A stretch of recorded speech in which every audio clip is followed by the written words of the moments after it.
Hello, and welcome to the Cantina Chatter podcast. My name is Victoria, and I will be your guide on this adventure through toys, collectibles, and film discussion.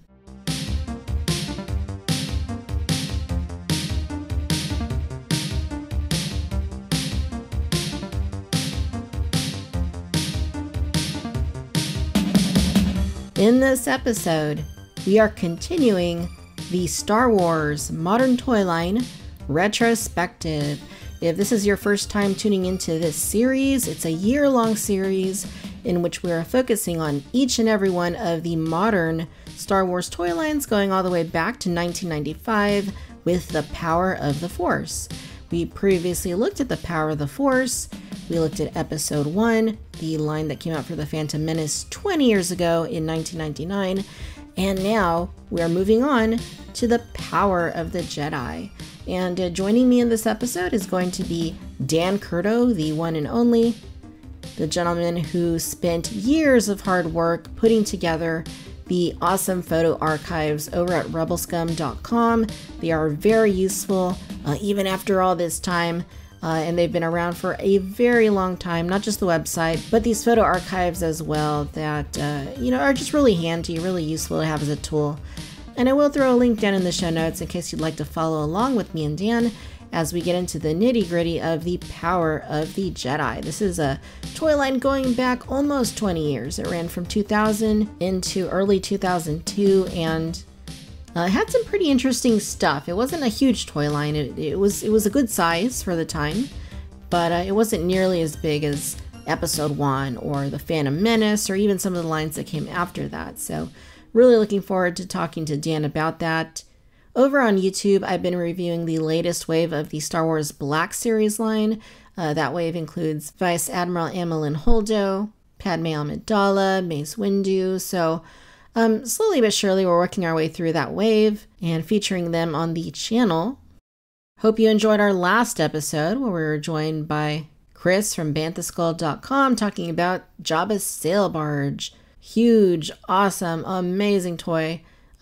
Probably one of the greatest toys of all time, quite honestly. And it's a new toy, and I don't say that very often about new toys, but it totally is. If you haven't checked out that episode yet, be sure and do that. We get really deep into how amazing the sail barge is, and another item that I did review. So there is the video for that up on the channel. And I've got some great content coming your way, so stay tuned.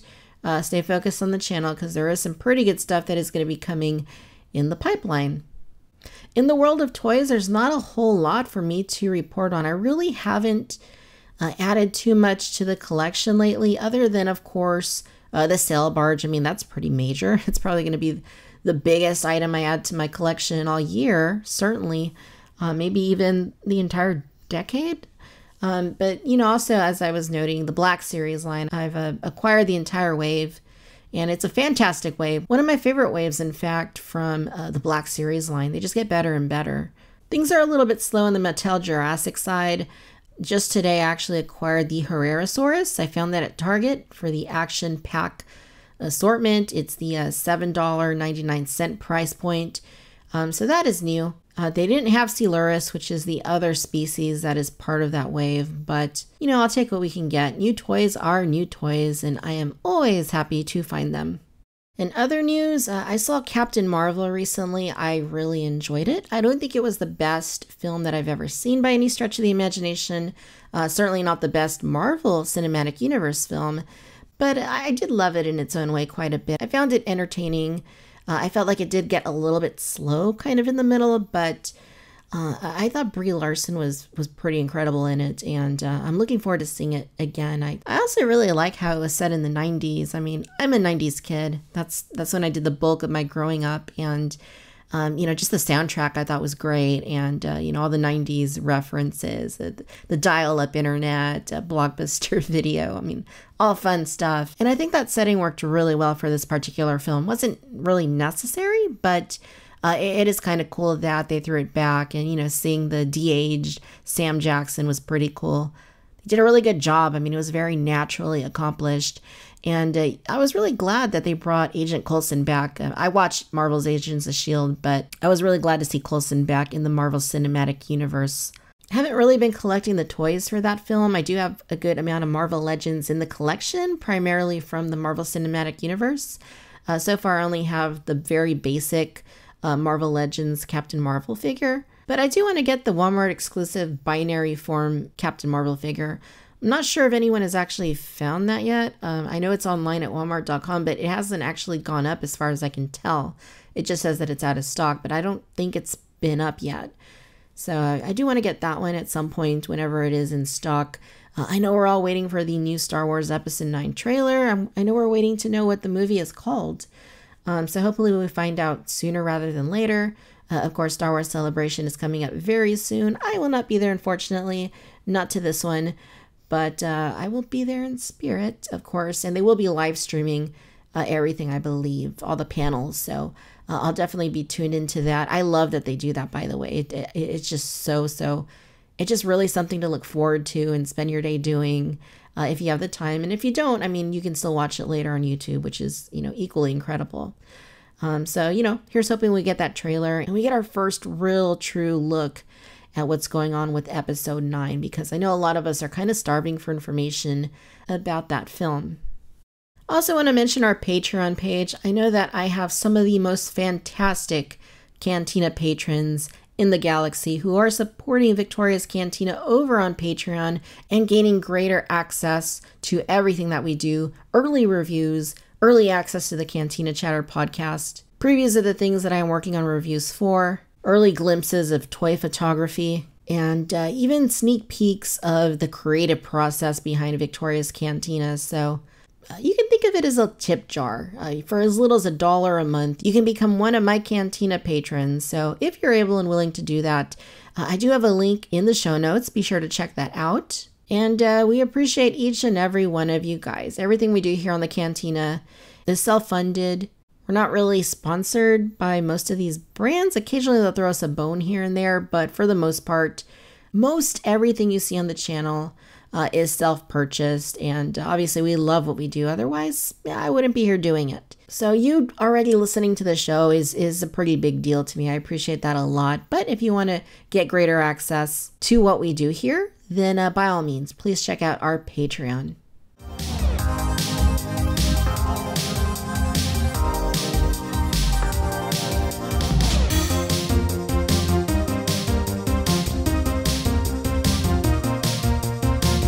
Dan Curto, welcome back to the Cantina. Hello, thanks for having me back. Always a pleasure. Absolutely, it's great to have you back. So we've been talking this Star Wars Modern Toy Line retrospective. We've covered The Power of the Force, we've covered Episode 1, and now we're moving into The Power of the Jedi. Yeah, this was a great line. I mean, this was one of my favorite lines because it was the first time that everything was consolidated.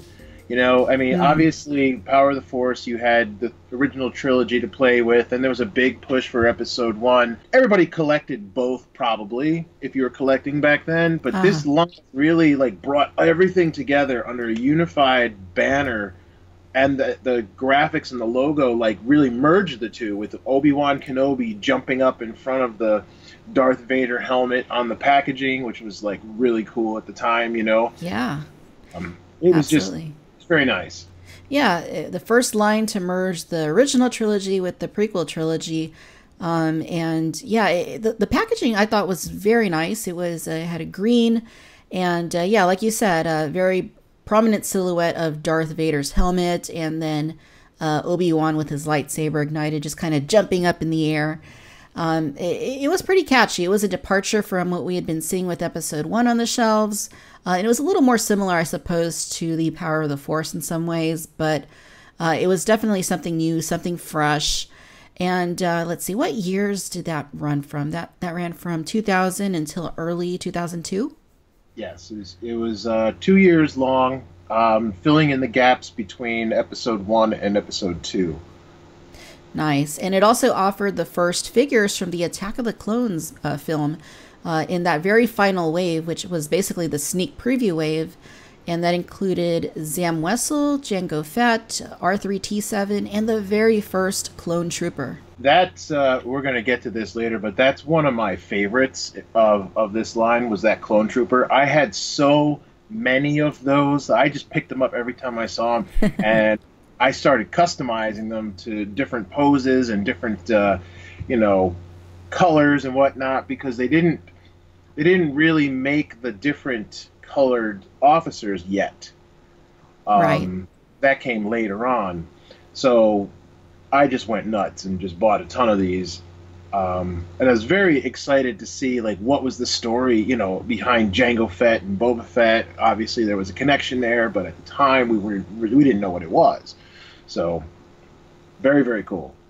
Yeah, definitely. And we all know the history of what ended up happening with the clones. It started off with this very first clone, and then it went absolutely, Hasbro went crazy and produced tons and tons of clones after that. They did, for sure. And that was, again, the design of the clone was sort of a kind of a callback to the old 50s design style with the fin on the helmet and you know, the full mask and everything, and it had a little bit of a stormtrooper element to it as well, which was really kind of cool. But it was more streamlined, you know, like the armor itself wasn't as bulky as the stormtrooper armor. So I kind of wonder, like, what happened design-wise? Why did you go from a kind of a bulky stormtrooper outfit to a much more streamlined, you know, clone trooper outfit? Right. Yeah, absolutely.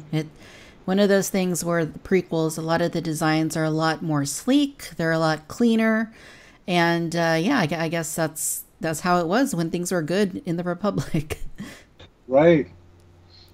So Dan, what are your most prominent memories of the Power of the Jedi line? Tell us a little bit about the things you remember about it. So after Episode 1 was released, you know, a lot of people, I don't remember anybody really hating the movie. That sort of came later, and then switched around. It was like Episode 1 was sort of not favored amongst the fans, but leading up to it, it was a huge joy for me because I was tracking down like all of the magazines that had anything to do with it. I still have like a huge box of like Episode 1 magazines and TV guide covers and things like that. And I even went crazy, and I was, you know, this was no TiVo back then, or you know, DVRs or anything like that. I had a VHS tape where I would record like Entertainment Tonight, and every time that they showed the trailer or any clip or any news story, and I would record it and then splice them together. So I eventually had like 2 hours of like 1 to 2 minute clips. And it was the same footage, you know, they just recycled it over and over. But I was so excited to see like what was happening. But then the movie came out, and the toy line came out, and everything was exciting, you know, Midnight Madness and everything. You guys talked about that in the last show, and then it just sort of interest faded. Like I still collected, but in the general world, I guess it wasn't as popular. So collecting wise, people didn't buy a lot of stuff, and it was also kind of confusing because for, again, regular collectors going into the store, you had the red look of Episode 1, and you had the green card backs from Power of the Force 2. So it's like, well, there are 2 Star Wars lines? What's happening here? I'm not really sure which one I should get. So an effort to combine this into one was very exciting as a fan, because it's sort of like you're starting over, in a way, with a new Star Wars line. But the figures were now from all the movies, which at the time was 4. Plus, they brought in a lot of characters from the expanded universe. So the figures that were made weren't necessarily screen accurate.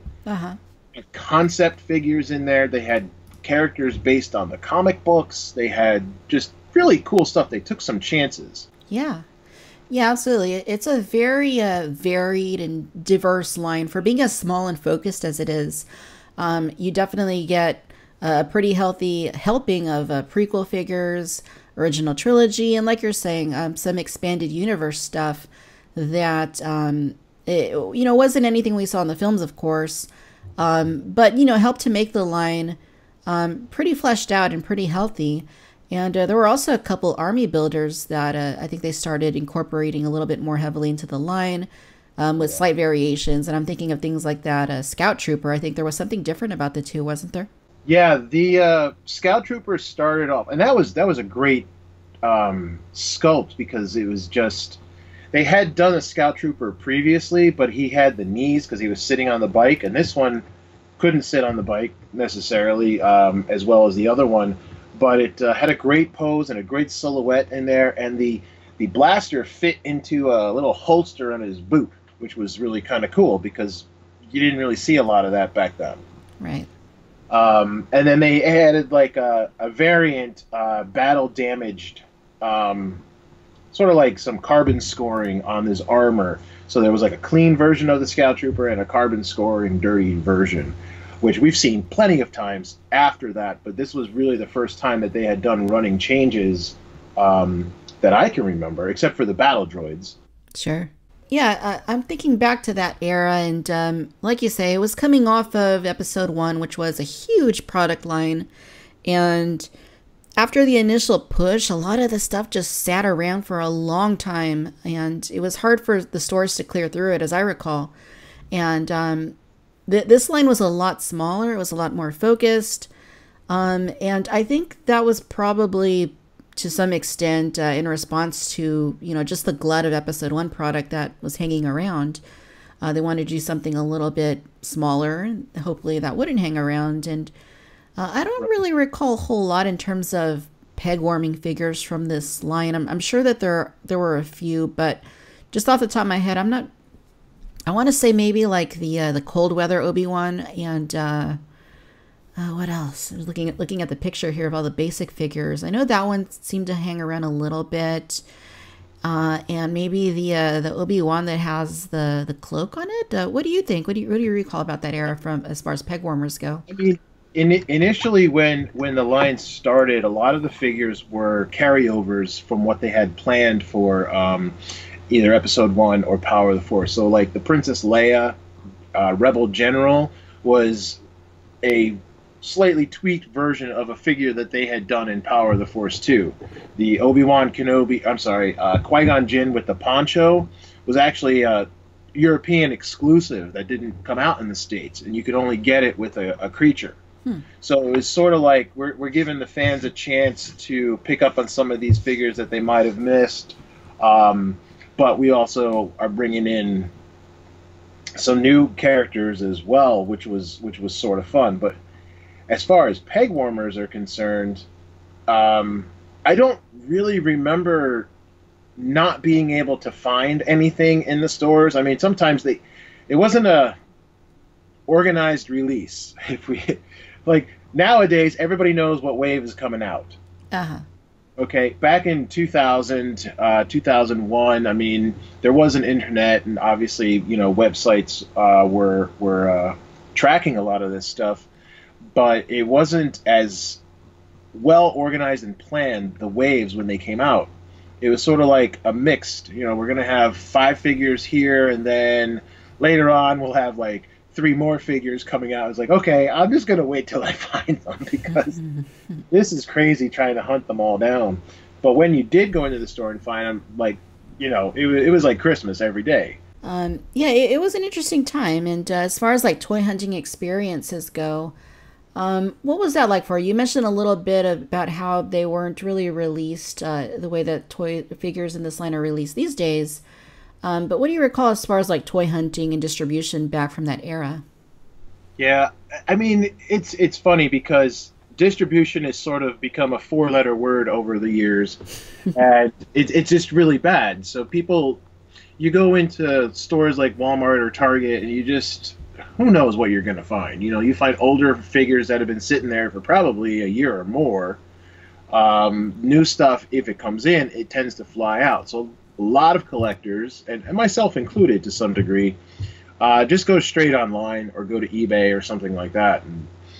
And with this line, that was the fun of toy collecting. And for me, that's why I still go to the stores, because part of the fun of collecting is the hunt, going to the stores, seeing what there is, and just that emotion that you get when you see a new figure that you don't have. It's like, oh, they have this. Oh, I so want it in my collection. And there's always that joy that I think every collector probably experiences, no matter what you're collecting. But back in this time, I mean, there were a lot more options too. I mean, obviously, sad to say, Toys R Us no longer with us, but they were around and plenty of places to find things. KB Toys, that was another one. I remember going there quite often. Trying to think. I had moved to Rochester at that point. I'm in the house that I'm in now, so we had just taken ownership of the house in '99. So I was here for about a year. My kids were young, so they were not collecting, but they were very interested to see what Daddy was doing with all his toys and stuff. And sometimes they would go with me, and even though they didn't want to collect them themselves, but it was kind of fun to be into this hobby. And they're like, Daddy, do you need this green alien? Do you need this, version of Padme? Or no, it wasn't Padme. She was Amidala. Like, we knew the difference, but they had the red dress Amidala, the black dress Amidala, and then the Padme handmaiden, which was the disguise, right? So what, Sabe? Sabe. Yes.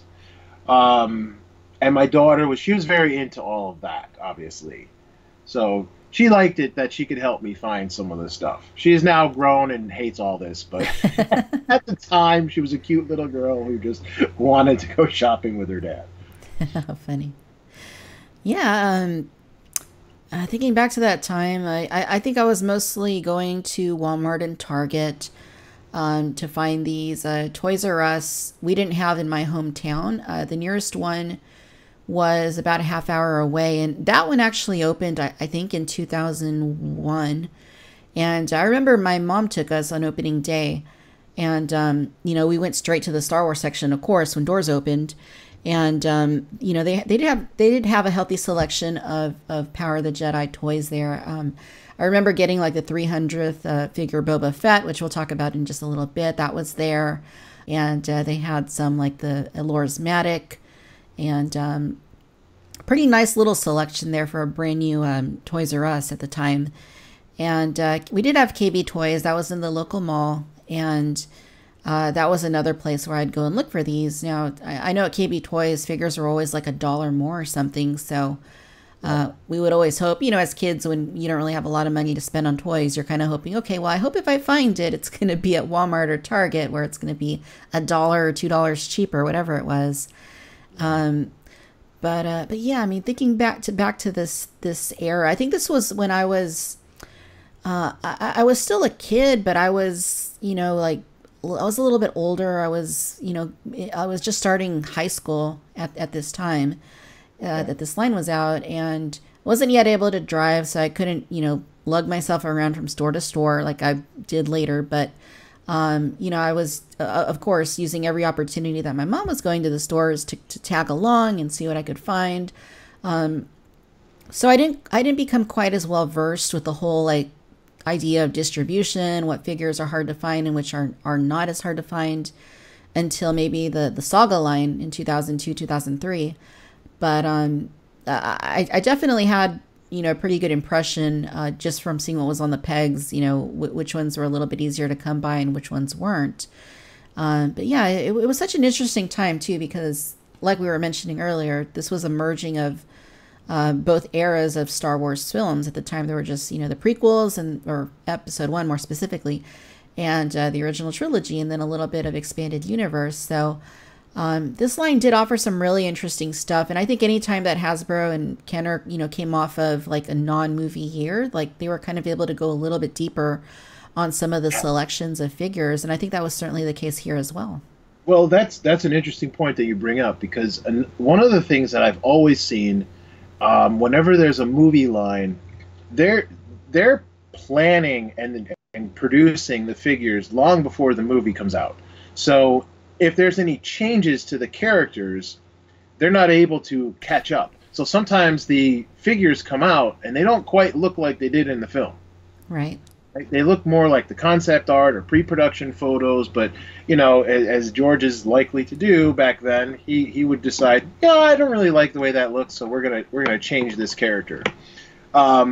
in the episode 1 line, they had a pod racer announcer that was packed with Jabba the Hutt. Looked nothing at all like he did on screen because it was part of the concept art. So this line was able to give them a chance to rectify that and create a new version that was more screen accurate.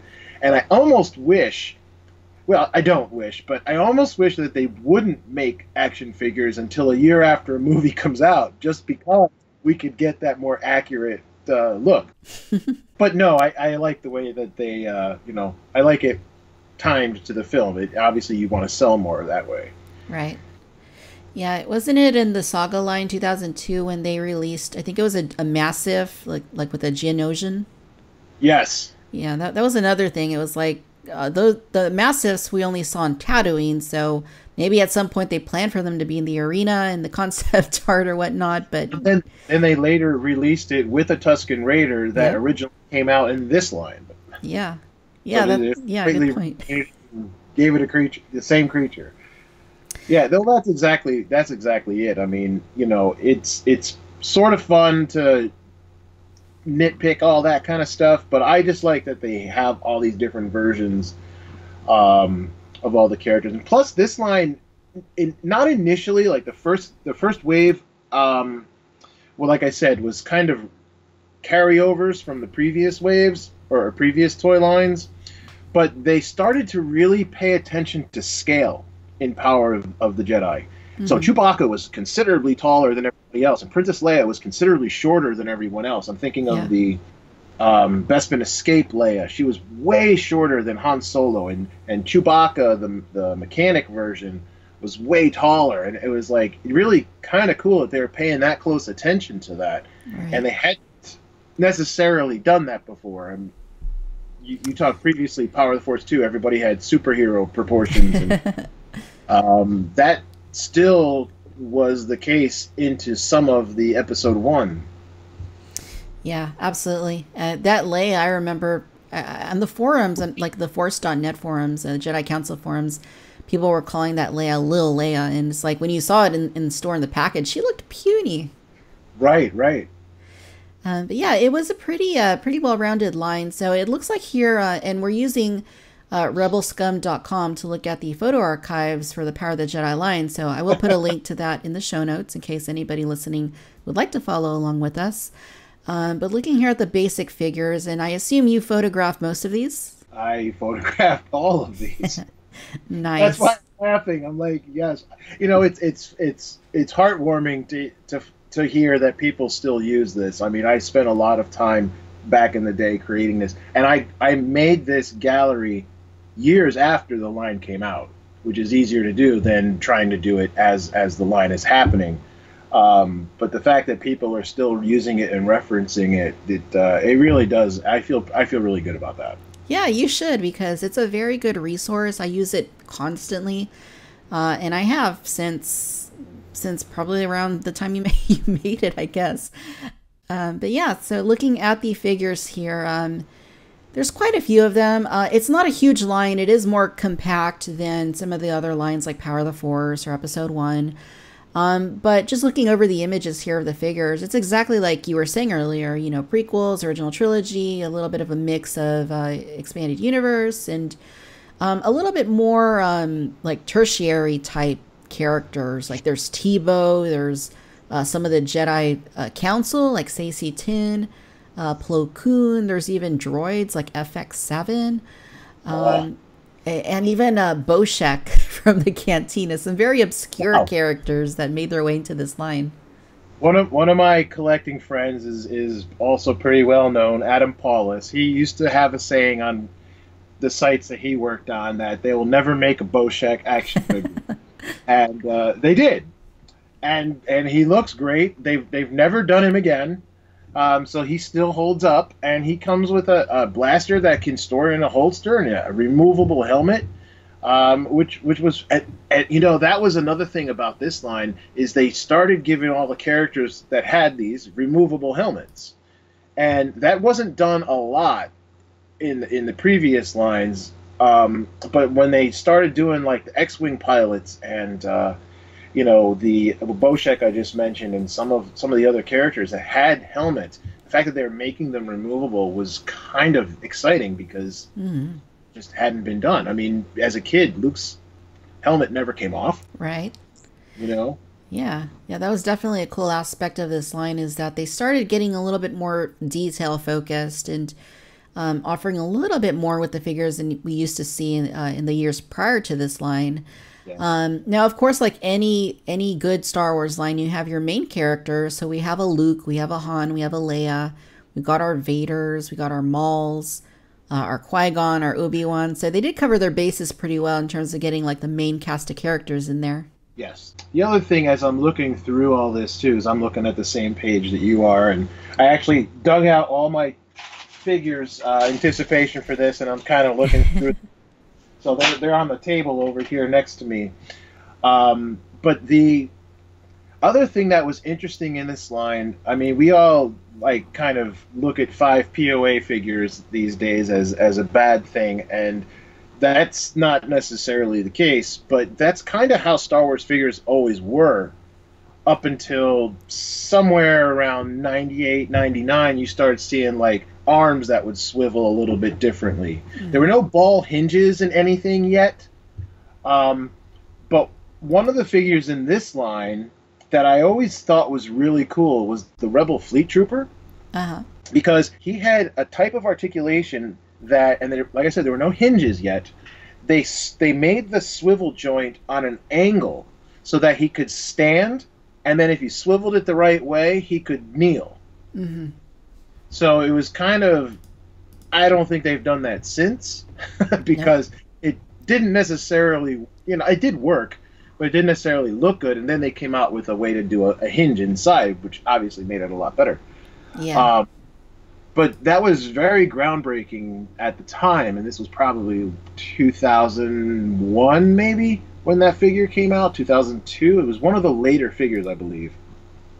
Yeah, definitely. I think they're in chronological order on the picture here, if I recall.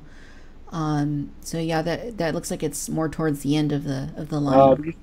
These are in alphabetical order. Alphabetical order. And you know, you mentioned the sort of tertiary, so sea-level characters, right? This was another way. I've always been a fan of Cantina Aliens and Jabba denizens. I mean, yes, the main characters are obviously very important, but I like the background aliens and, you know, like, what's their story? And this line really took advantage of that, and they included a lot of these characters that I don't think you would get these days. Right. You know, you're not going to see like the 5th Cantina alien on the right. First of all, if they haven't made them by now, they're probably never going to. But this one had, you know, gosh, what the heck was his name? Ketwall.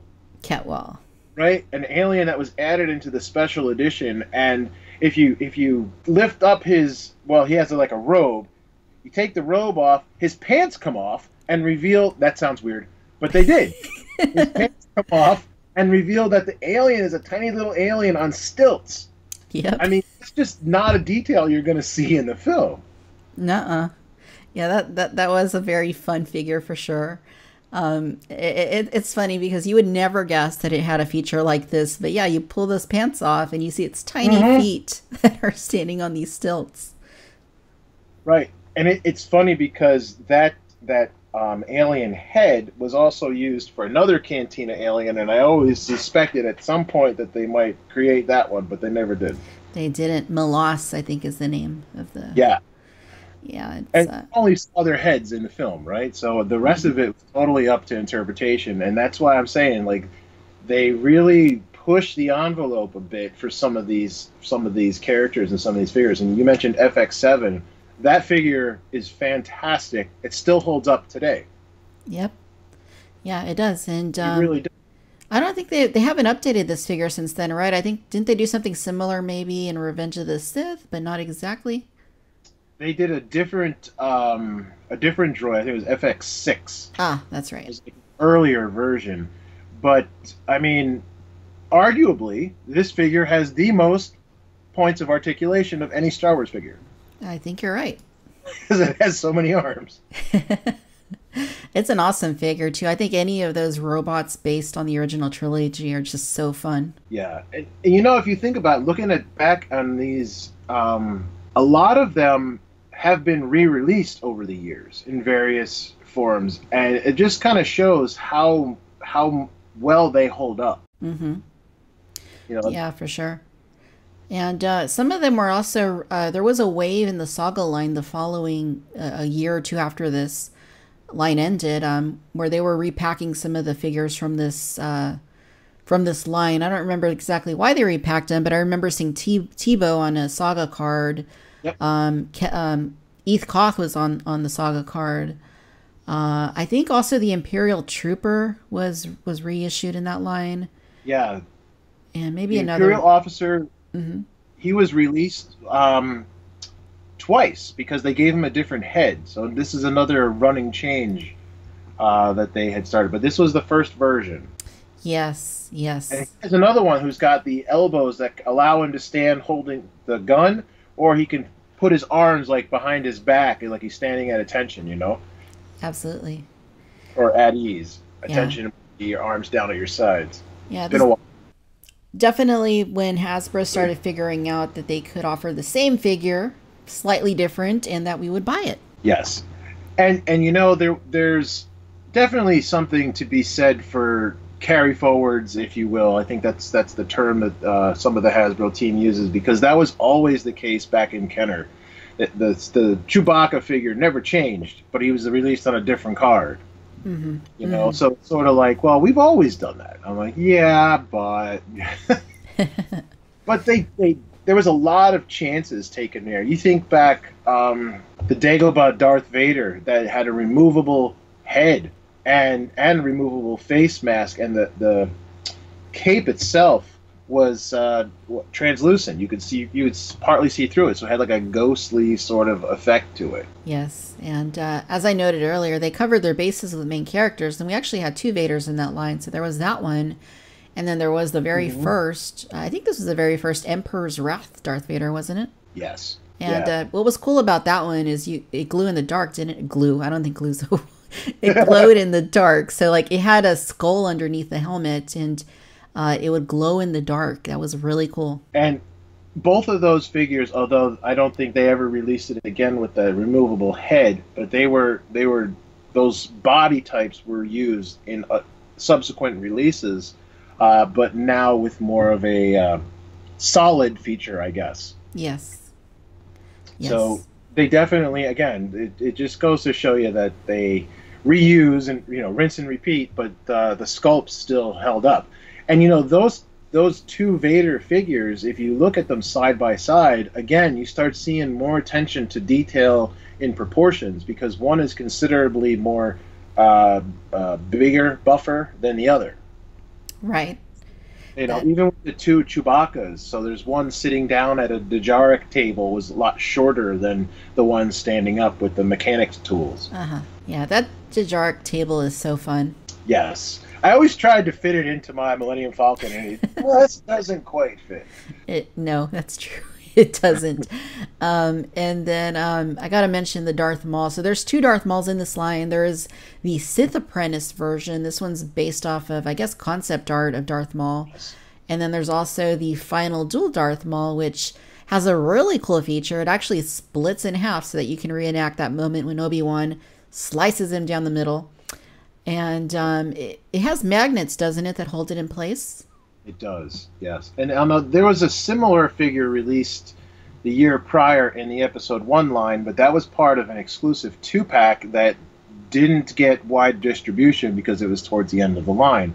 So this is another one of those, and it's slightly different. It's not quite an exact re-release, but it's just one of those things that, like I said, they brought some of the, I don't want to say greatest hits, because I don't think it's the best Darth Maul figure from the line, but they definitely brought in the characters and the design elements into this one.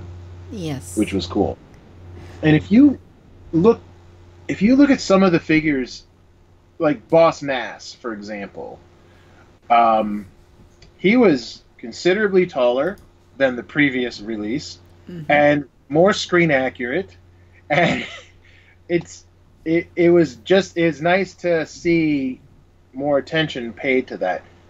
And I don't think, I'm trying to remember, I don't think they've ever revisited this character. Yeah, I don't think so. Yeah, I think they made 2 versions, and the first one was way too short and had a very goofy cloak. Right, right. And let's see, what else do we have here? So we have to mention that Eject Porkins is in this line. That's right.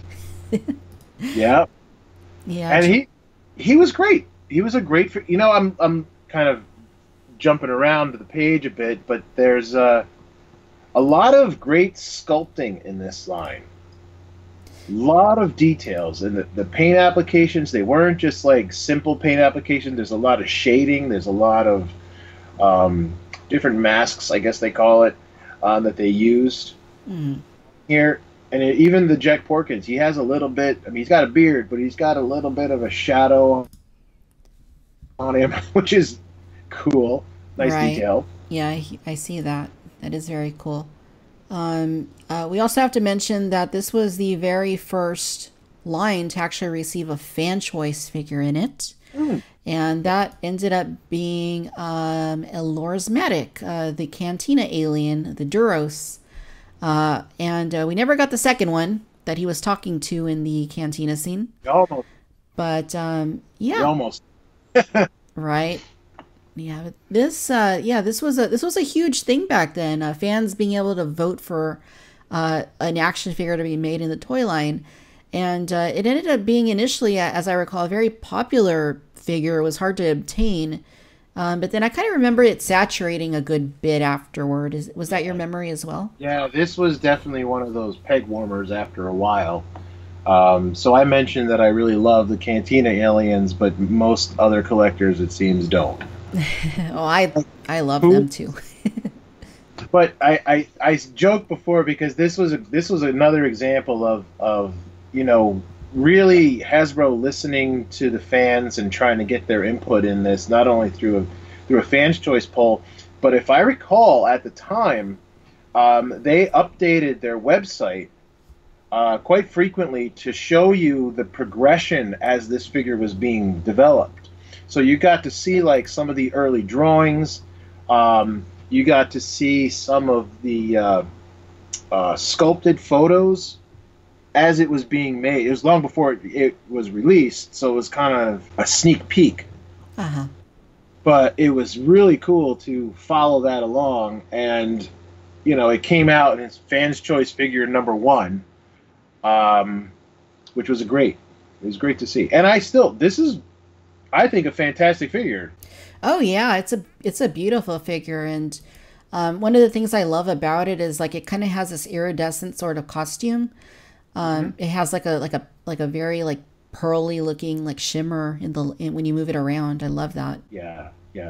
And I joked before because years later, this was one of the figures I was trying to convince Hasbro to re-release. But the other version, I go, if you take this guy's head, put it on this character's body, and you can kind of switch it around a little bit, they weren't buying it. Yeah, it's unfortunate, but I don't know if we're ever going to get that second Duros. I don't think so. Like I said, some of the Cantina Aliens, I mean, considering the slots that are open and all of the different movies that are out now, I think it would be very difficult to find a character like that into the Star Wars line, which is kind of a shame, but it's totally understandable. There's a new movie every year now, so they have to really focus on that mostly. Right. Yeah, for sure. One more figure I want to highlight here before we move on, and this one almost made my top 5, which we'll get into our top 5 lists in a little bit, but I got to mention Shmi Skywalker because this is the only Shmi Skywalker they ever did, and I think it's a very good figure. When you look at the likeness, it has a very close likeness to Pernilla August, who played the character, but it's also the mother of freaking Anakin Skywalker, so it's a very important figure. And this is another one. I mean, the sculpting on her and the deco on her is so well done that they really other than adding articulation points, I don't think they have to redo this figure again. It's really nice. It's really nicely done. And who ever thought we would get this character? I know. We're never going to get Shmi again, so if and like I said, when you think about it, I mean, she's Darth Vader's mother, so probably a pretty important figure. If you don't own that one, they're not very expensive on eBay. Definitely go and check that out. Yeah, it's funny. I don't look at some of the eBay prices these days on any of the stuff I collect, because, I mean, I already have it, so it's difficult to go back. But just, again, before we branch off, I also really like, although I don't believe it's very screen accurate, I always liked the Bespin security guard, because he came with a number of accessories, and they all, like, strapped to his body.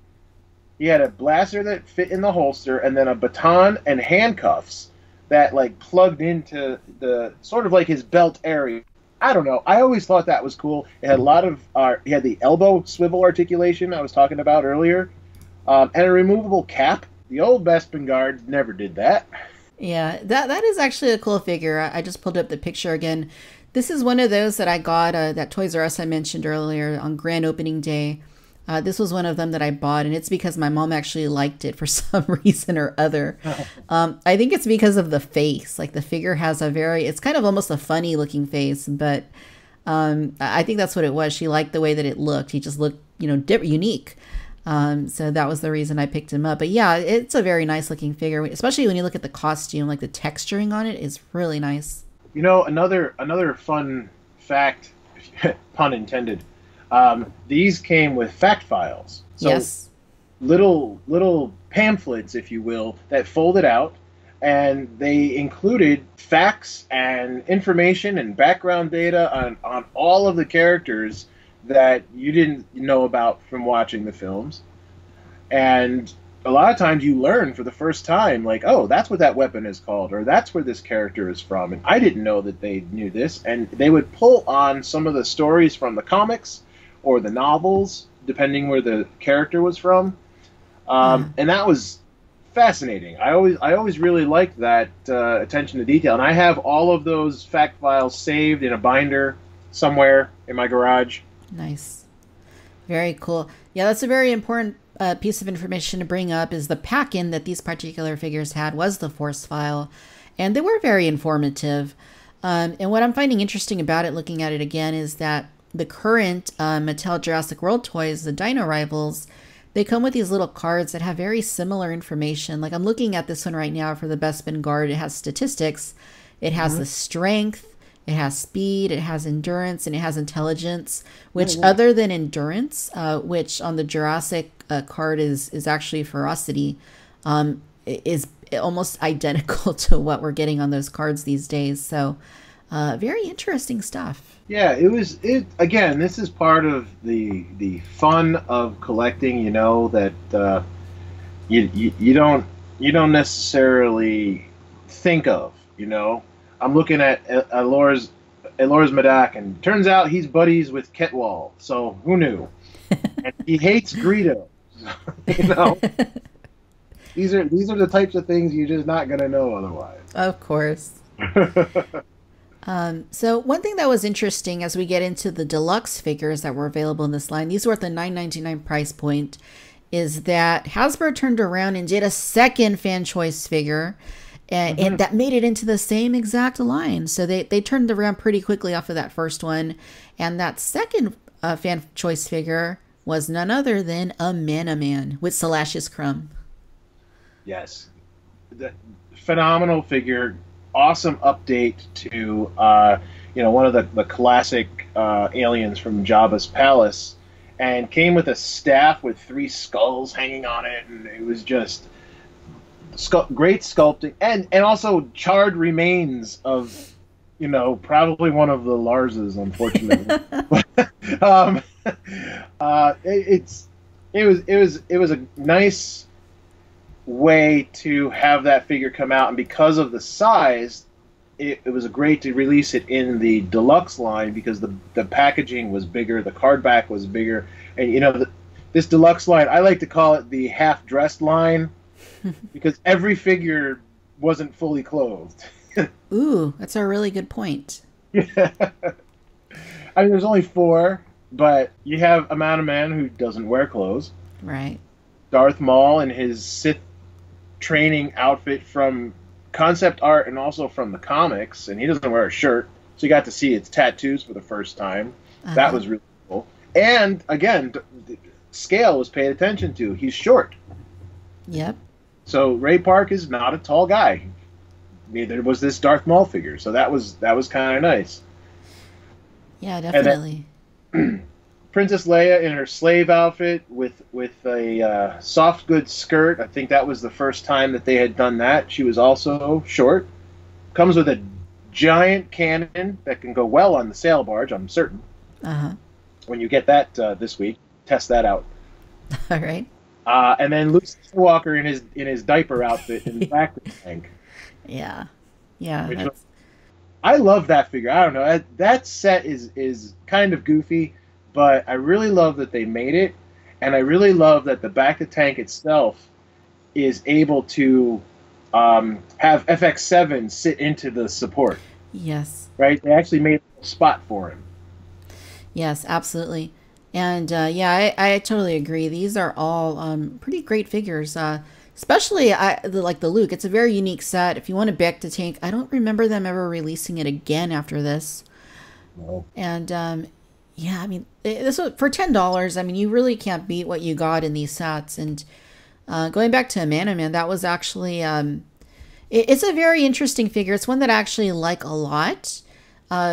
I think that the sculpt is very nice on the figure. The corpse accessory that it comes with, it's a bit gruesome. I'm still a little surprised they actually did that. Even when you think back to Return of the Jedi, that seems like a gruesome detail to have had in there. But yeah, I remember the staff. The staff that he has was the biggest issue I had with this set because it would start sagging after a little while. Yeah, but he also I'm trying to remember because, well, I can look him up because he's probably, yeah, he's right here.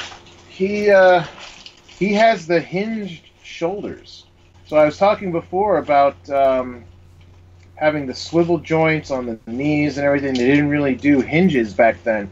This one does. This one has it. It's hidden underneath the body. But it's not just like a straight swivel. You can move his arms up and down and side to side. So there's something I hadn't remembered until this moment. Yeah, yeah. These are all...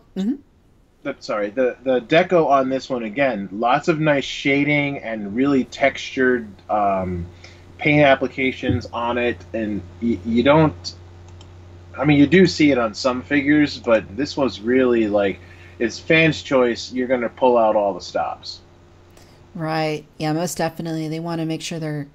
During those non-movie years when the kids aren't buying, that the adults are still staying interested in this stuff. Right. So let's see. After Deluxe, it looks like there is multi-packs. There's a couple sets. There's one that has Darth Vader and Darth Maul.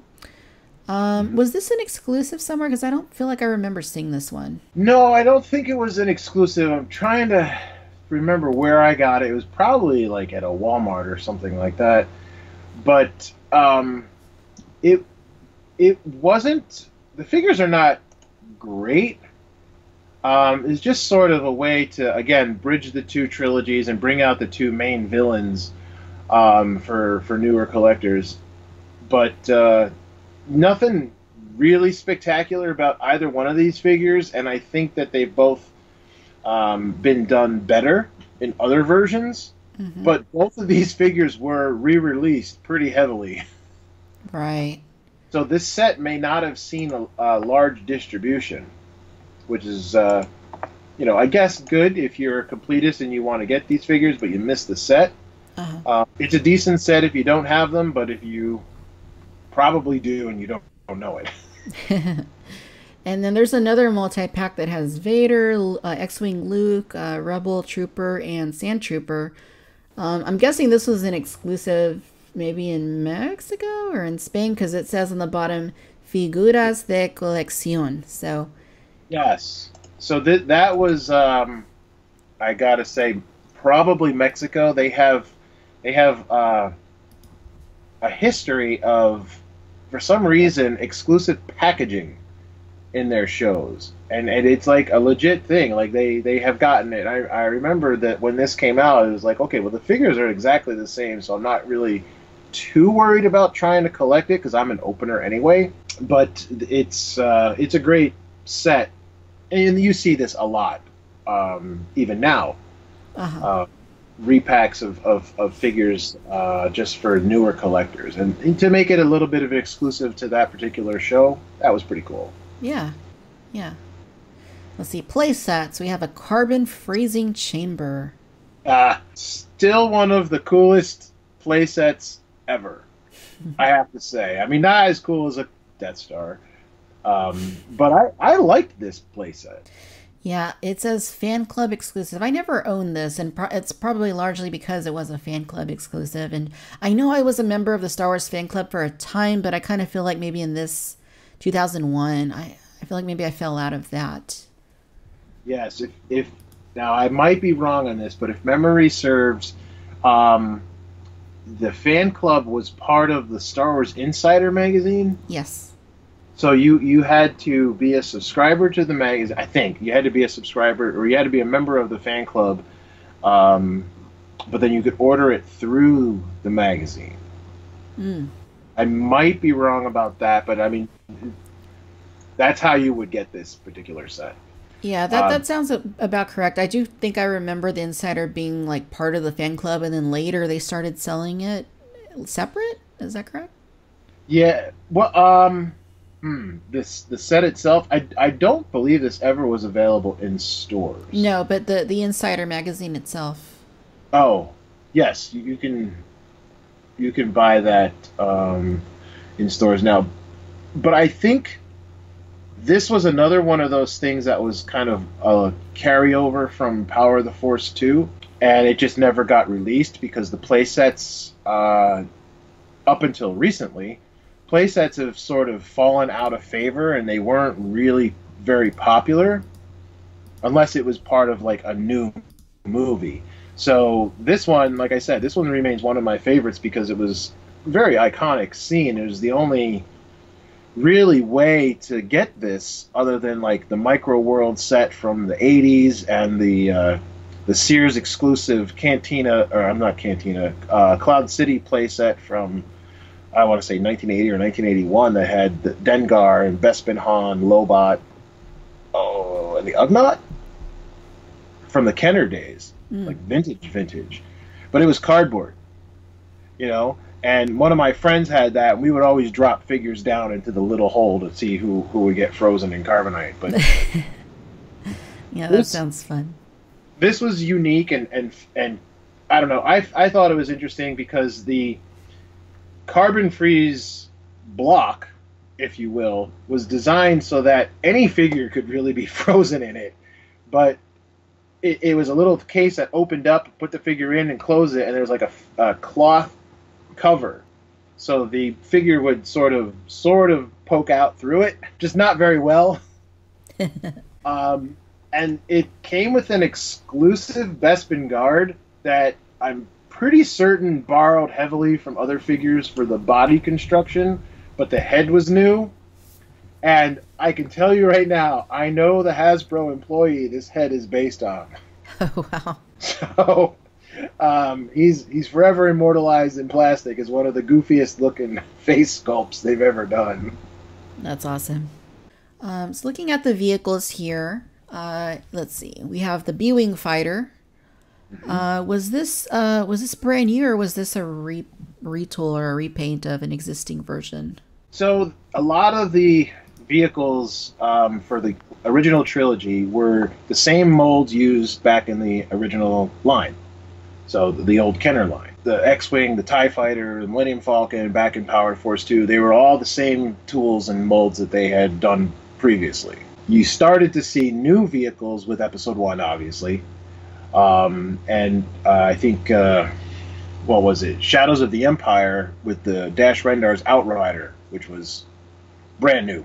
But the B-Wing was based on the old mold. The TIE Interceptor was based on the old mold. But the TIE Bomber brand spanking new. So that was kind of cool. Yeah, it's TIE Bomber here trying to open the get the link to open up. It looks like, as I wait for it, some of these other ones were definitely repurposed, as you noted, like Luke Skywalker Snowspeeder, the ATST. That's the same good old vintage ATST, making another appearance, and it's come back a few times over the years. But yeah, the TIE Bomber, it's, I mean, you can definitely see a little bit more detail sculpted into it, I want to say, like into the actual, like, hull. It looks like it's got a little bit more going on. They'd never done the TIE Bomber before. This is its very first appearance, and it says here it was a Walmart exclusive. Yes. The figure itself is sort of a kit bash of the Power of the Force 2 figure upper body, but then it had new legs added to it. And then the same exact pilot was available with the TIE Interceptor as well. So there was no difference between the two sculpts. Okay, so let's see. Other assortments here. 25th anniversary. Okay, so I remember these pretty well. I remember seeing them especially like at Toys R Us. So these were meant to commemorate the 25th anniversary of A New Hope. There was Han Solo and Chewbacca, there was Luke Skywalker and Princess Leia, and there was Obi-Wan Kenobi and Darth Maul. Do you remember these ones? No, I have to correct you. That was Ben Kenobi and Darth Vader. So I always like to think of the Alec Guinness version of the character as Ben, because that's how we were introduced to him in A New Hope, and that's how I always think of him. And Obi-Wan was his younger version, so later on, to avoid confusion, somebody somewhere decided to call him Obi-Wan throughout, and I don't necessarily disagree with that, but for me, I always call him Ben. I can dig that. And these three sets were very cool in the package. But when you took them out of the package and tried to play with the figures, they were stuck in that pose, which looks great in that particular scene, but not so great when they're by themselves. Specifically, Luke and Leia, who have their arms around each other. Well, they're not hugging, they're just like one arm around each other as they're leaning back about ready to swing. And if you take Leia away by herself, she looks really weird with her arm like sticking way out into nothing. One of the things that I loved about these particular sets, and also actually the Darth Vader and Darth Maul set we've talked about before, were the display pieces that they came with. So little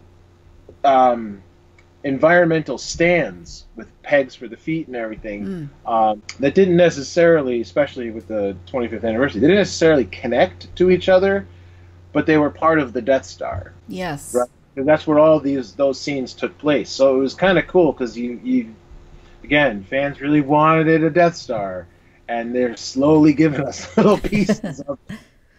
Yeah, it's only going to take them 30 years, but maybe we'll get there.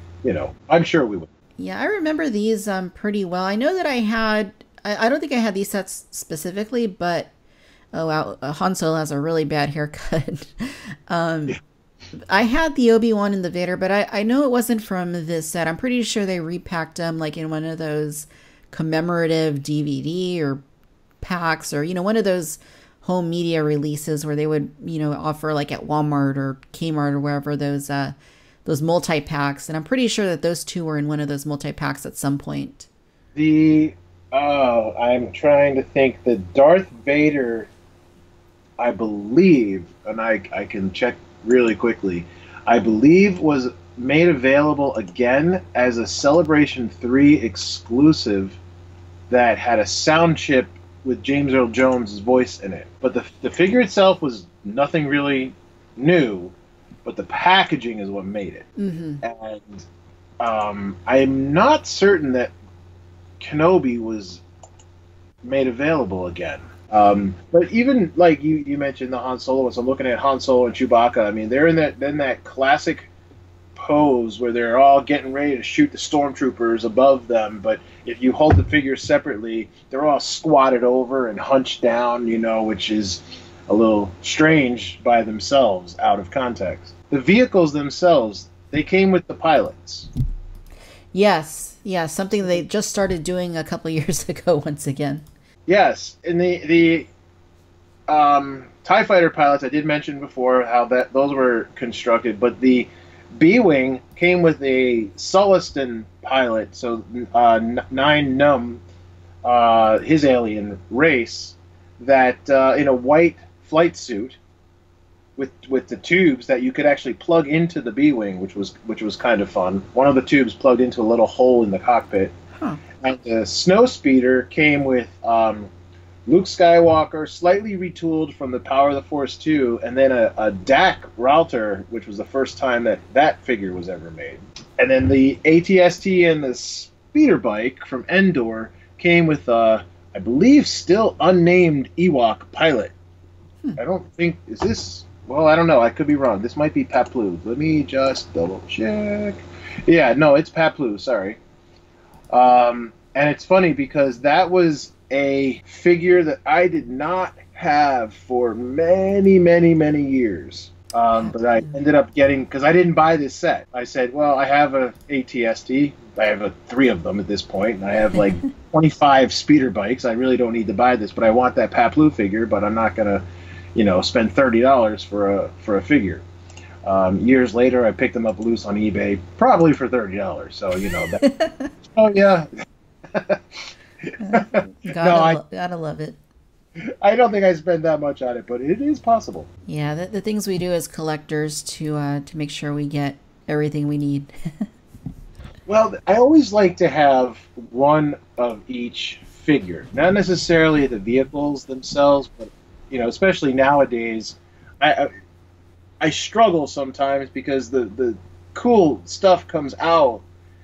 I'm thinking most recently there was a BB-8 playset that opened up into, it was a Death Star, but it wasn't a Death Star. But oh my god, didn't it look exactly like a Death Star? Yep. And I couldn't buy it. I'm like, what am I going to do with this thing? It's so big. It was like, whatever price it was, expensive.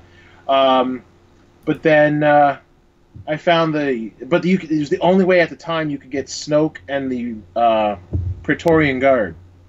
Mm-hmm. With that particular helmet, because there's 3 different helmets. Right.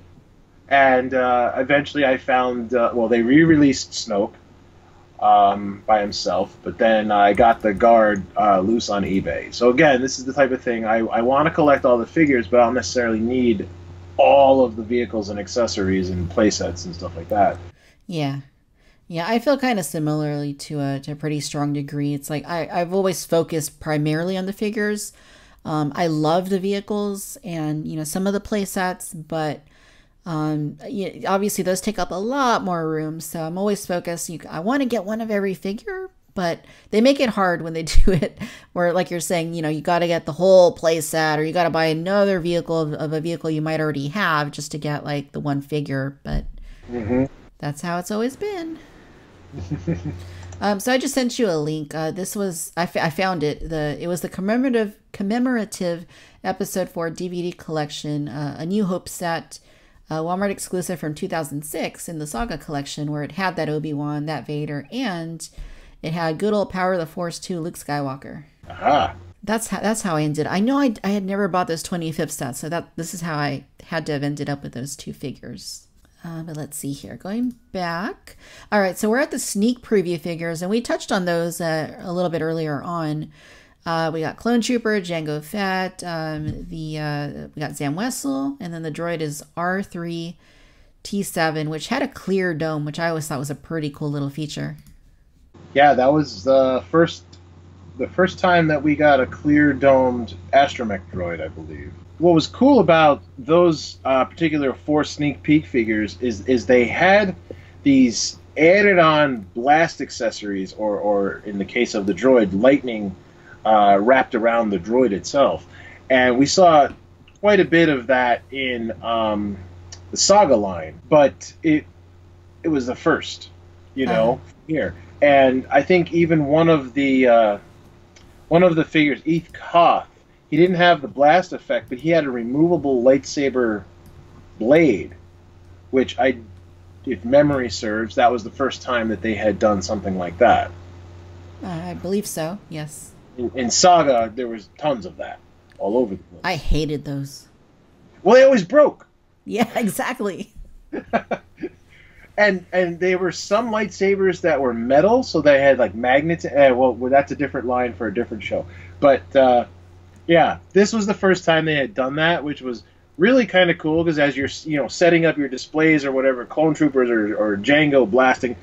And didn't you think Jango was going to lead the army of clone troopers? Yes, thanks to that artwork they put up on StarWars.com back then.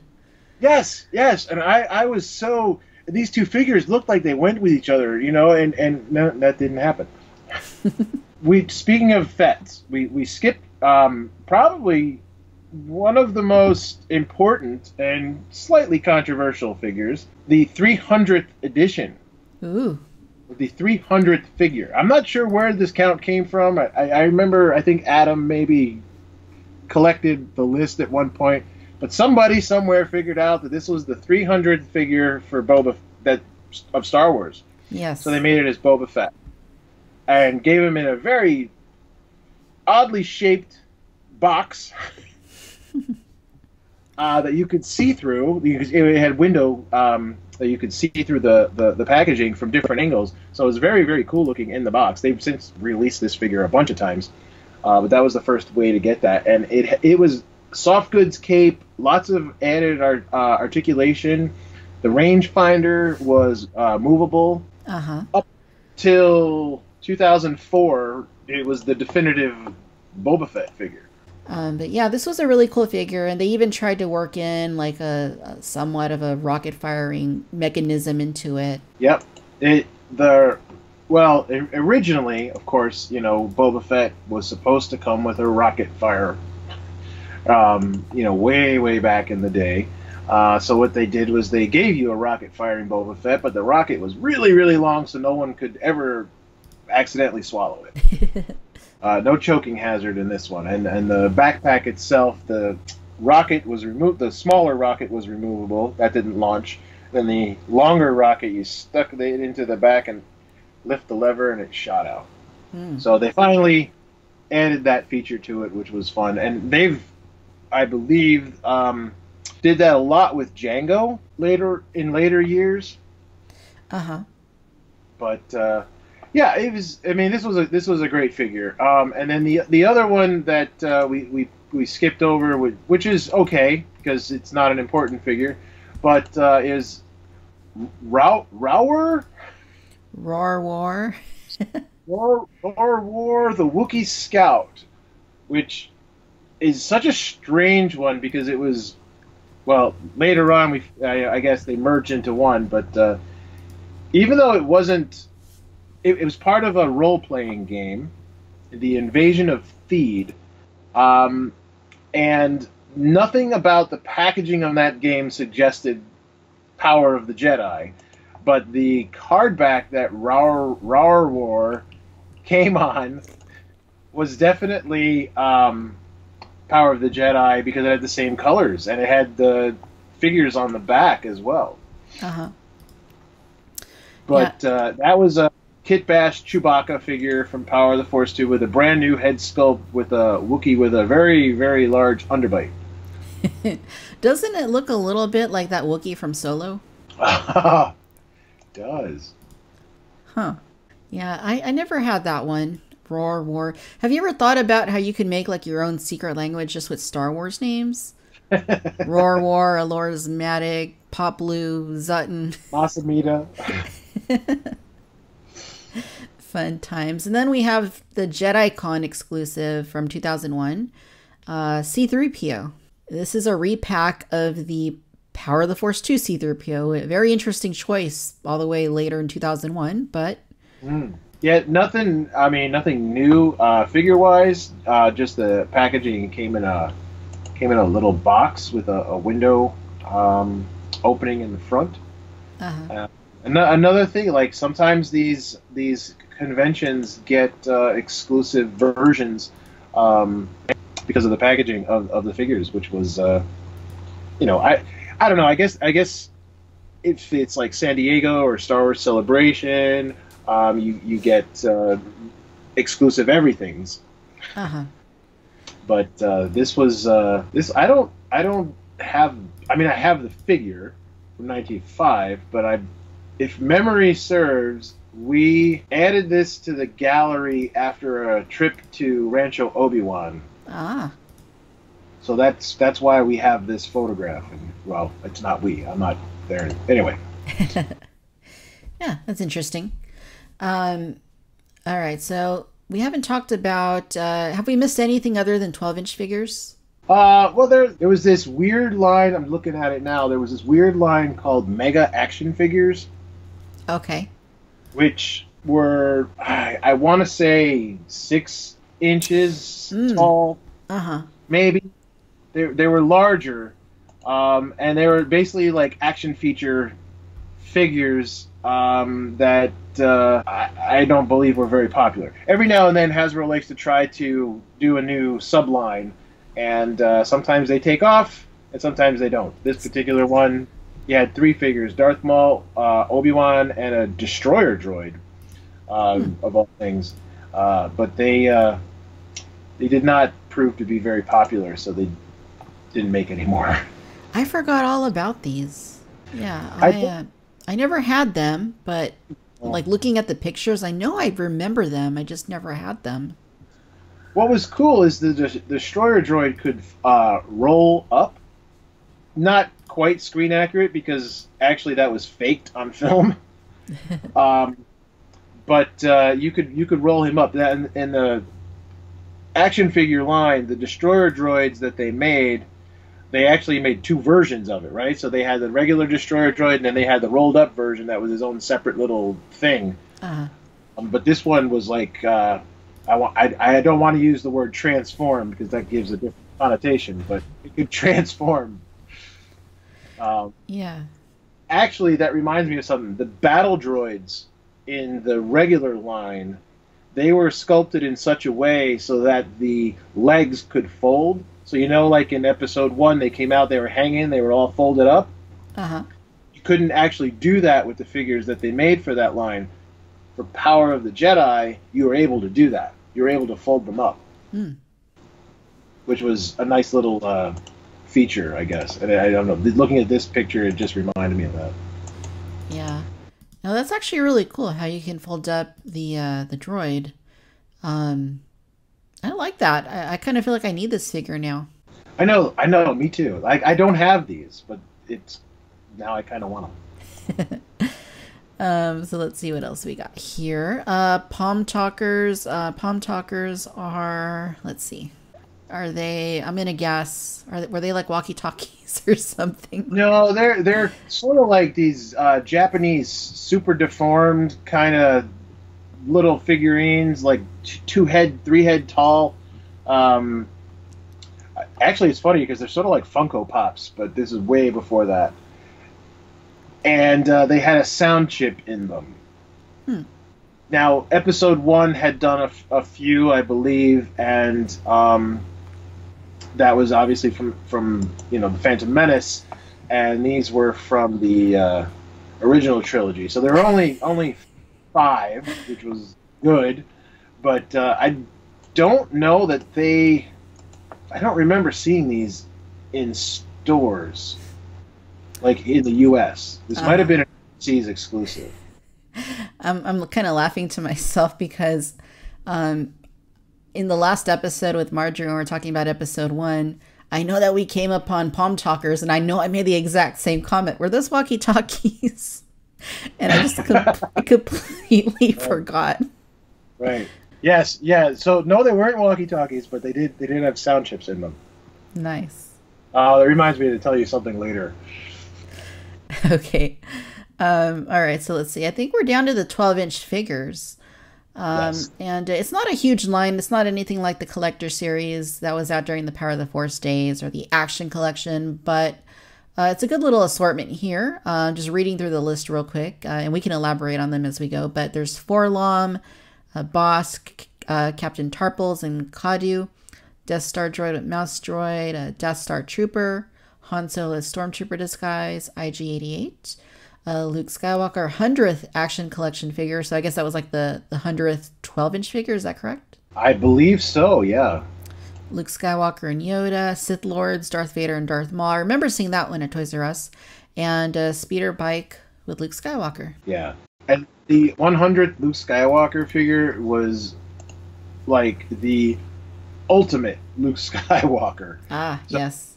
Literally, like, every accessory, every outfit from A New Hope, with the exception of, I think, a Stormtrooper outfit, all packed into one figure with multiple accessories. I mean, I'm still not a 12-inch collector, but that was a really cool set, I have to admit. Yeah, it's now that I'm looking at it, I do remember seeing this at Toys R Us too, but I never had it. Yeah, it's Luke, and he's got a wealth of accessories in there.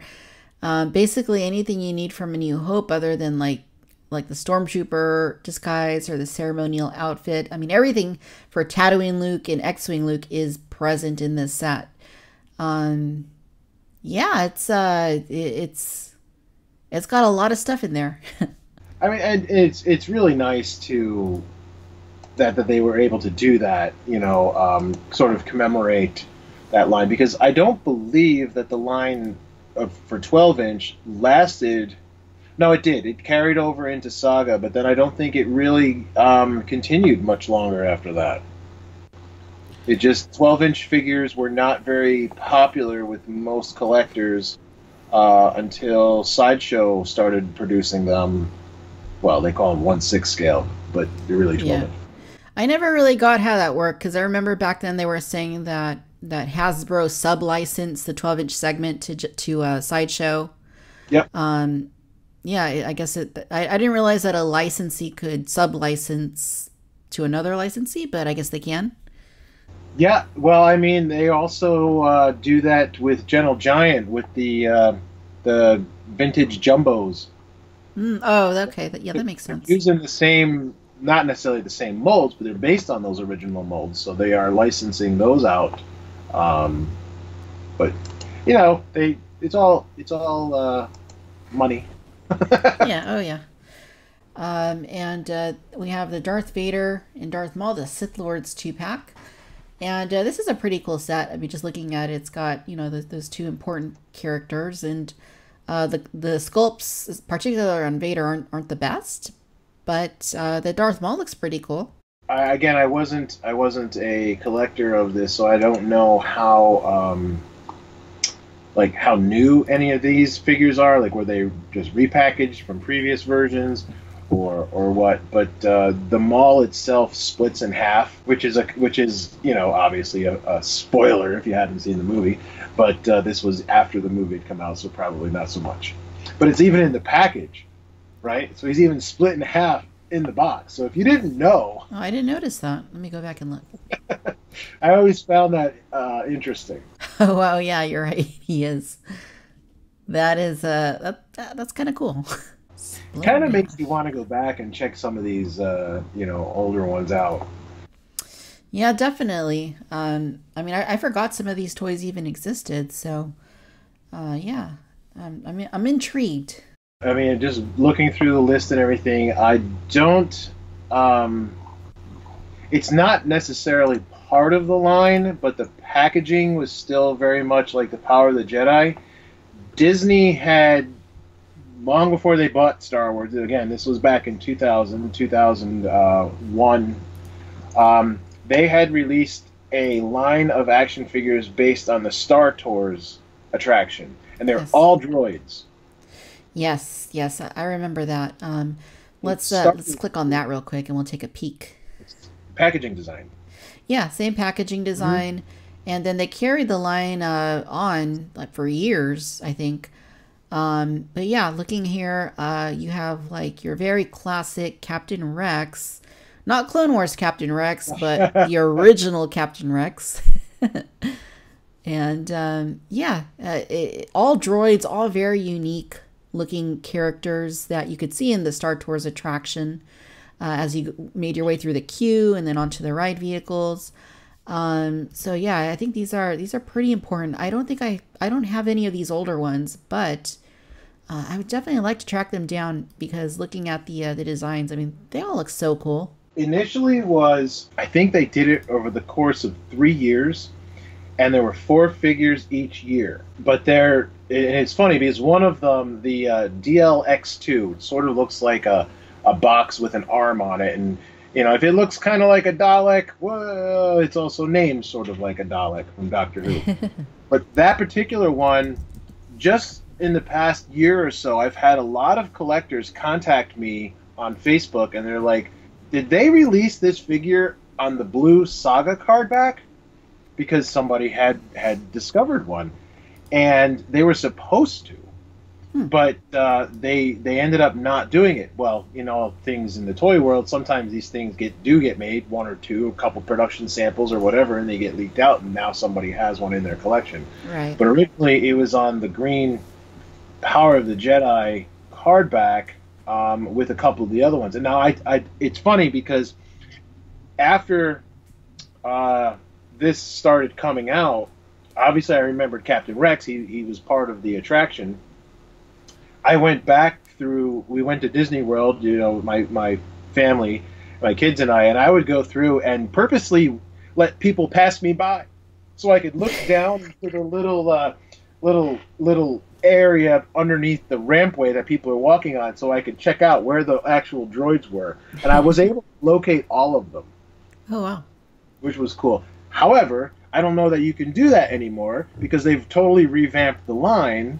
I mean, literally the ride, the attraction, so that all of the droids that were your greeters as you walk through the line, they've all been moved into like storage boxes and stuff like that. So it's a little bit different than how it used to be. But this was the original one.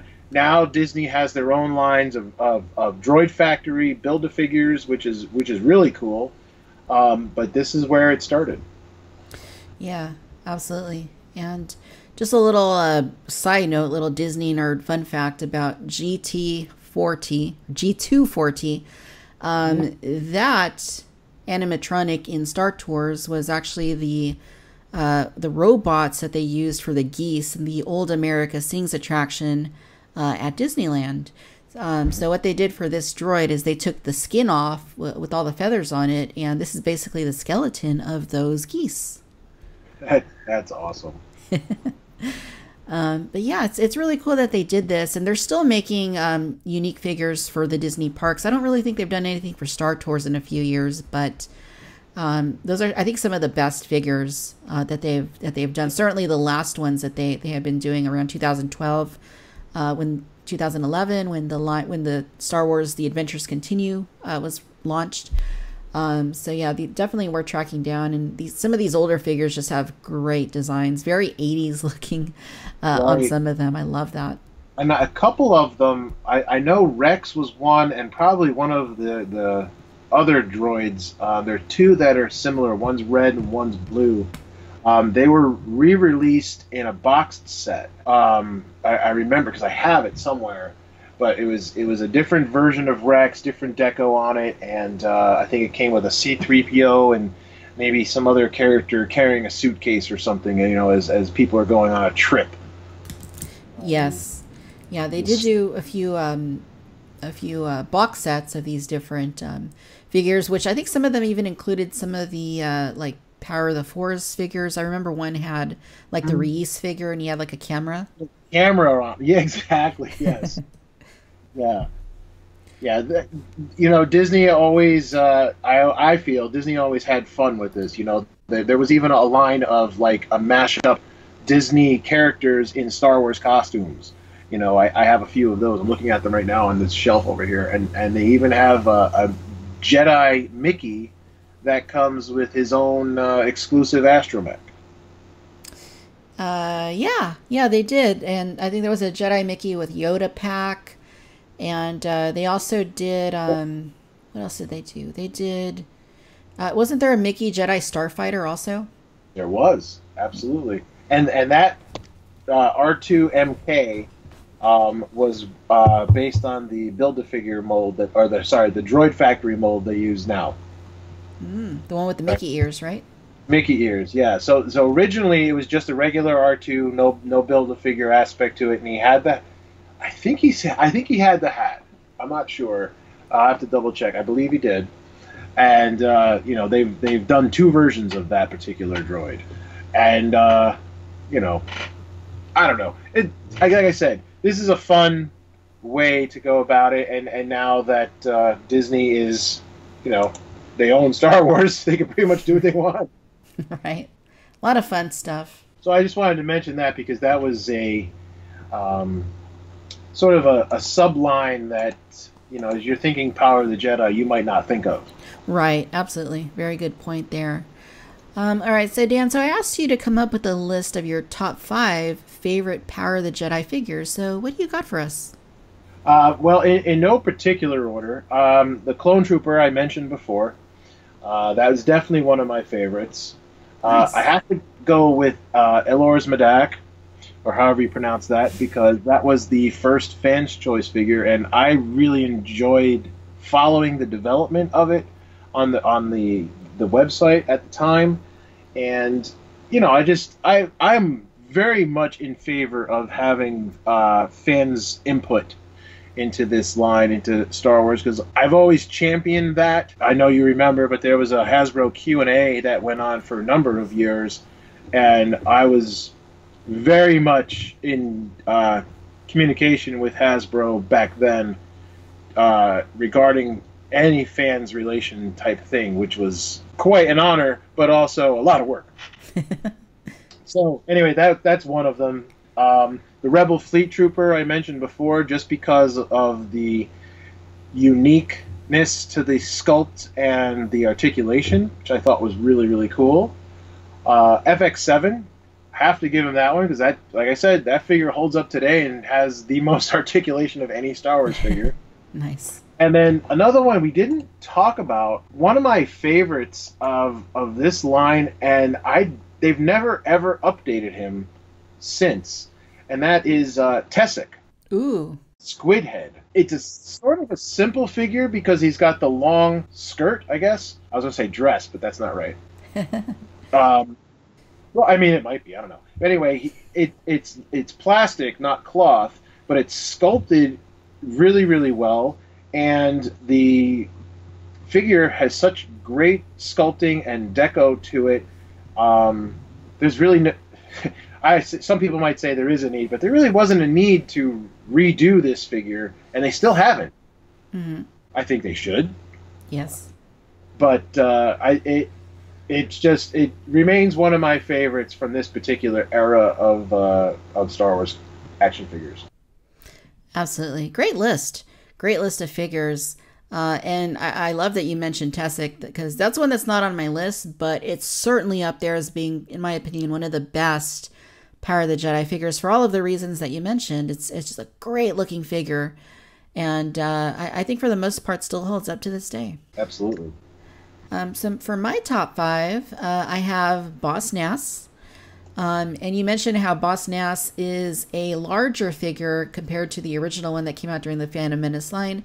But he also has a fantastic likeness, looking at his face and just the level of character that this figure has. Like, it has a lot of personality, and I just love it. It's flat out. Absolutely. It's flat out not just one of my favorite figures from this Power of the Jedi line, but I think from all of these modern Star Wars toy lines. I love that figure.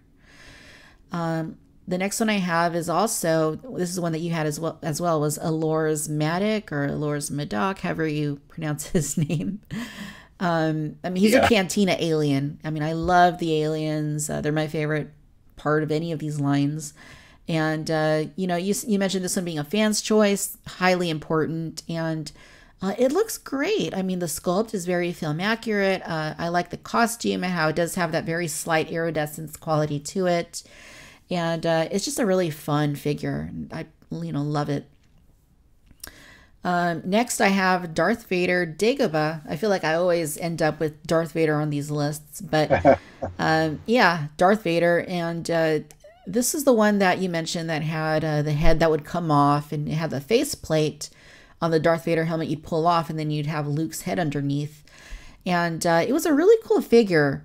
And it's just listed on here as Darth Vader Dagobah. That's what the packaging says, but I think some people refer to it as like Force apparition Darth Vader.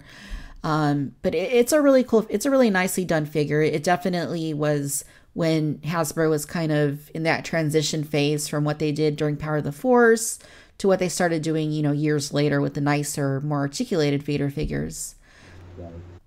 The next one that I have is Sutton, who was aka a Snaggletooth of sorts. And a couple of things interesting about this one, and the first one is that it actually wasn't, this version of Snaggletooth, Sutton, was not in the Cantina scene.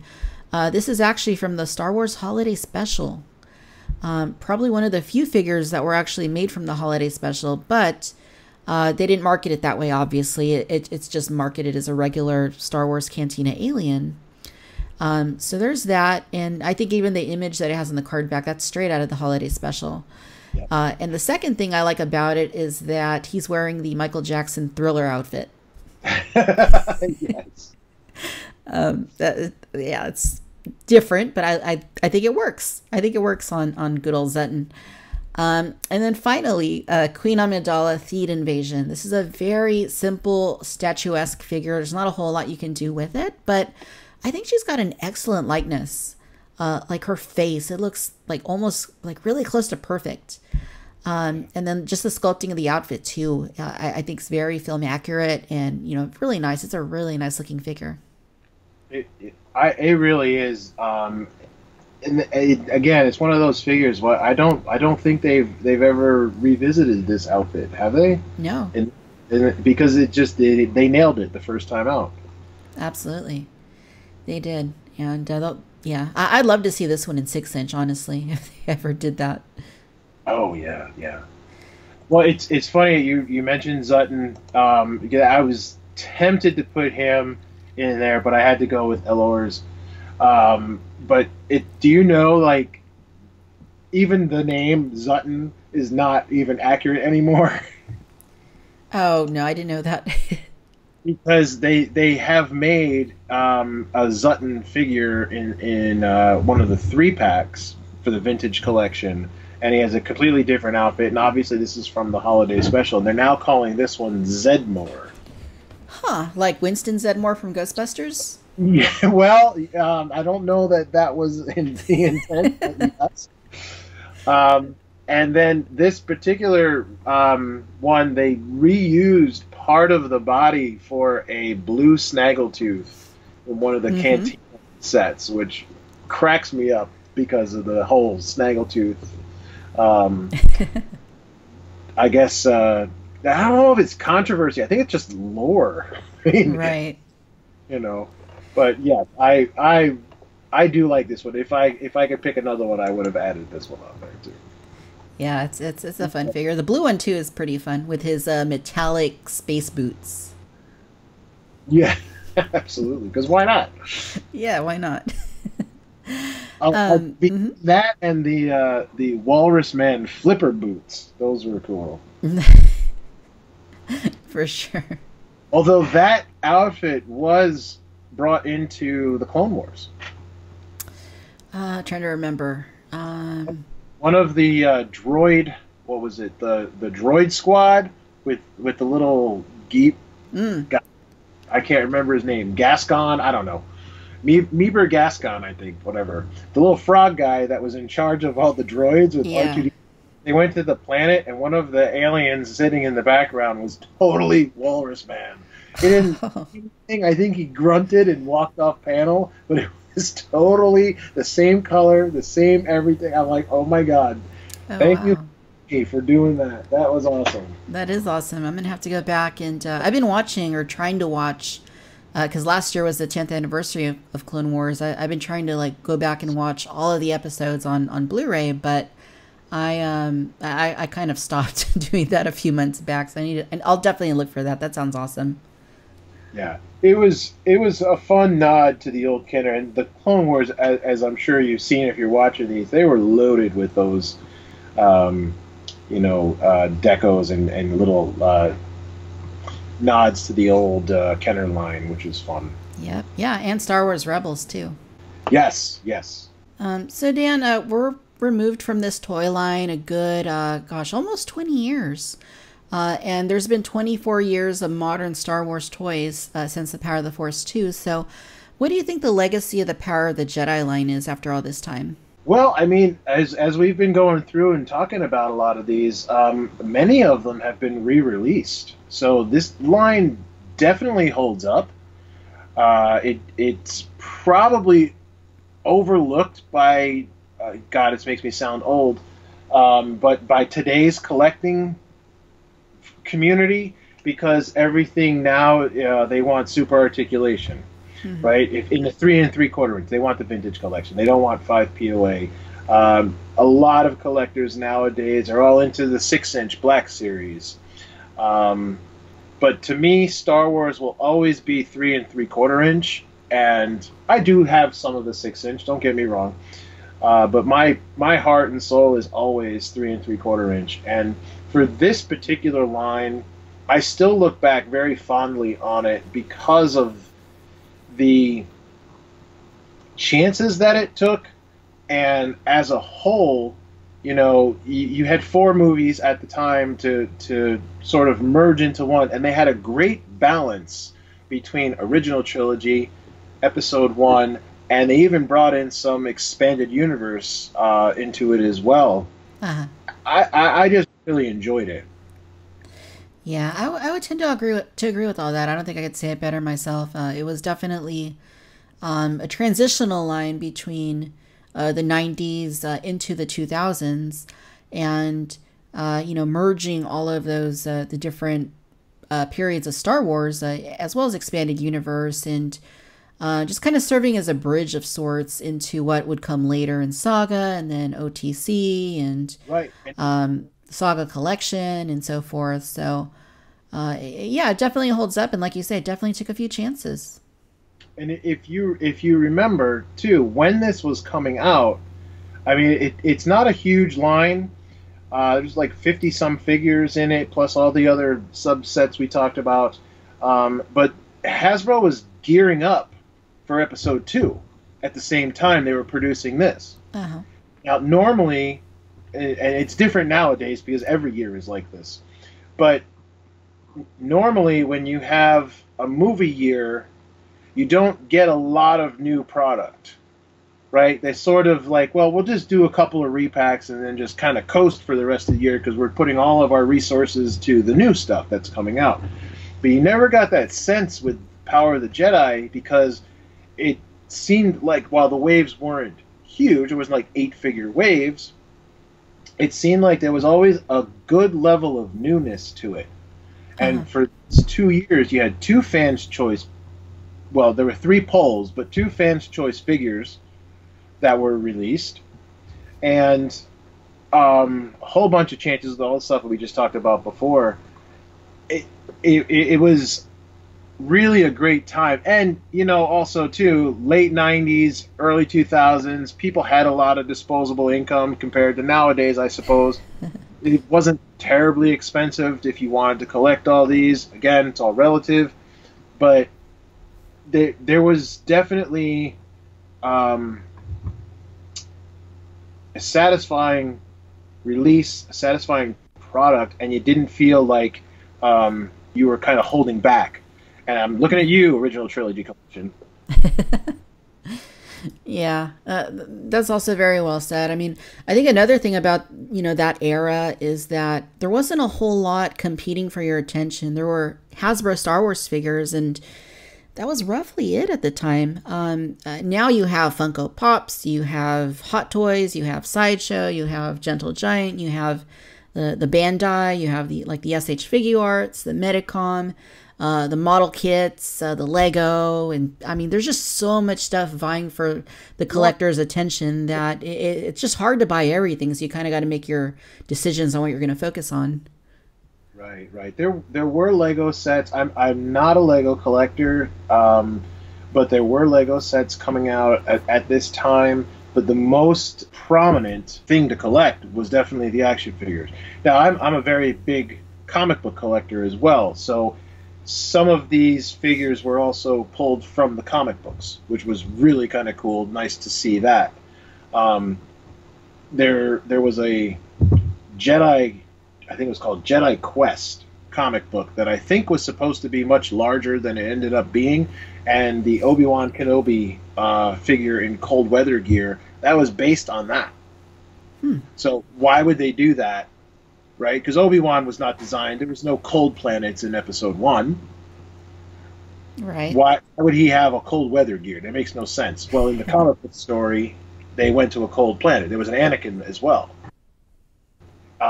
So it was kind of nice to see all of that, you know? Yeah. Absolutely. It was a very interesting line, and you know, like any of these lines we've been talking about in recent months, and we'll continue talking about probably for the next year or so. They each hold their own unique place in Star Wars toy line history, and it's always fun to look back and, you know, reminisce on, you know, collecting experiences and what toy hunting was like and distribution, and you know, what each line offered, because they each are truly unique in what they represent for the history of Star Wars toys. So I think, you know, Power of the Jedi, like you said, definitely holds up to this day for the most part, and definitely tried some things that the later Star Wars toy lines just built upon. So yeah, Dan, as always, it's been a pleasure having you on the show. For those who would like to look you up on the socials, where should they go? Oh my goodness. So I'm not as active as I once was, but I mostly stick to Facebook. I'm also on Twitter and Instagram. I don't really like Twitter, so I don't do a lot there. But I don't know. For the most part, I tend to post whatever interests me. If that interests other people, so be it. And also, occasionally, because it's not done on a regular basis anymore, I'm part of the First Order Transmissions podcast, and whenever I go on there, we tend to have a really good time talking about whatever the topic is. It's usually toys with I'm involved, but not always. Very cool. So I will place some links to all this down in the show notes. And yeah, excellent. So be sure to look up Dan Curto online and the treasure trove of photos he shot over the years over on Rebelscum.com. All right, Dan, I will catch you later on in the series when we discuss the 30th anniversary collection. Oh, I'm looking forward to that. All right, thanks again and take care. No problem. Thank you.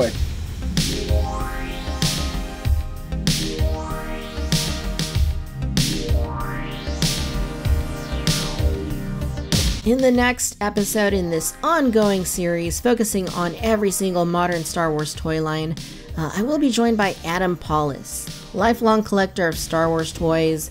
He's been writing about this stuff practically all his life as well, going back into the 90s. Awesome dude, and it's always very insightful to see what he has to say, given his expert knowledge of this toy line and the fact that he does work with this stuff for a living. So always value his opinion, and I hope you'll tune in for that episode. Once again, a huge thanks to Dan Curto for coming onto the show and discussing the Power of the Jedi toy line.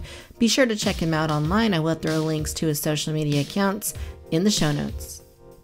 If you are listening on Apple Podcasts, be sure to rate Cantina Chatter and leave a review. In fact, be sure to do that no matter where you're checking out the show, whether it be Google Play or Podomatic or YouTube or anywhere else. This show is a labor of love, and it is here for all of you to enjoy. If you're so inclined, Victoria's Cantina is on Patreon. To gain greater access to Victoria's Cantina and help keep the lights on, be sure to hit that link in the show notes. You can also follow us on Facebook by searching for Victoria's Cantina, Instagram at Victoria's Cantina, and Twitter at Vic's Cantina. As always, thank you for tuning in to the Cantina Chatter podcast.